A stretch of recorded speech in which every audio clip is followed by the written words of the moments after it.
Hello everyone, it is Amy with So Let's Make a Bag. I hope that you're enjoying your box, and we are going to talk about the Bag Besties box that came in March of 2025, which we had the running with scissors. One of the patterns was running with scissors, and the other one was its bestie, the take a stand. So we're going to go over really quickly some strategies for working with directional fabric when you're making these bags. Specifically, the running with scissors, because three of the colorways had directional fabric, so this will help you kind of make a plan before you start cutting. So in your booklet that you got, there were directions for cutting your soft and stable, so you could get both projects out of your yard piece.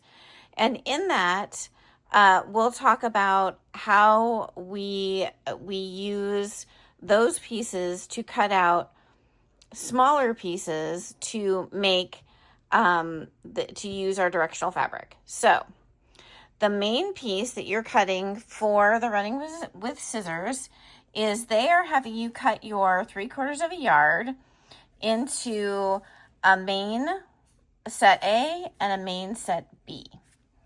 So with that, your main set A will be like your main body. So here is my running with scissors bag made out of the Sunday brunch. And the main bag, I'm going to unzip it so it's going to look really odd here for a second. The main bag is a base that you're going to put all of your insides on, right? So you're going to be cutting this main piece. Let me turn this so you can see it. This main piece that you will basically see almost none of. So that is what we're building our pockets on. So we have a pocket on one side and a pocket on this other side that you'll be building on. And then you're going to be putting your handle right down the middle. So you only get to see this tiny, tiny little bit. So when you're cutting out your main fabric, I think they're calling it case body. So when you're cutting out your case body, I would not be as, I don't think you need to be as worried about cutting out directional, because you can see how when you go in it, that it's going a certain direction. But you never see that because you're always going to have your pockets in the way. So you can see it a little bit better in here. So it's going this way, the directional. You want your pockets when it's closed to be nice and upright like these guys are. So when you stand it up, you see them and they're facing the correct direction. Okay. So when you're working with your 3/4 of a yard of directional fabric, what I do is I go to the directions and see where it says the pocket A and pocket B, what the final measurements are going to be. And I add a little bit extra all the way around, and I fussy cut my pockets. So whatever you're putting on your pocket, you're going to see where you want it to be. See how I kind of fussy cut? So I had the ladies right in the center, and then we have this one lady over here. She's just chilling under, laying in the sun. And then on the other side, it was much easier to get almost the whole repeat on that side. So what I did is I just took the pieces, the final pieces that they're telling you in the pattern, and I'm making them bigger by about 1 inch all the way around.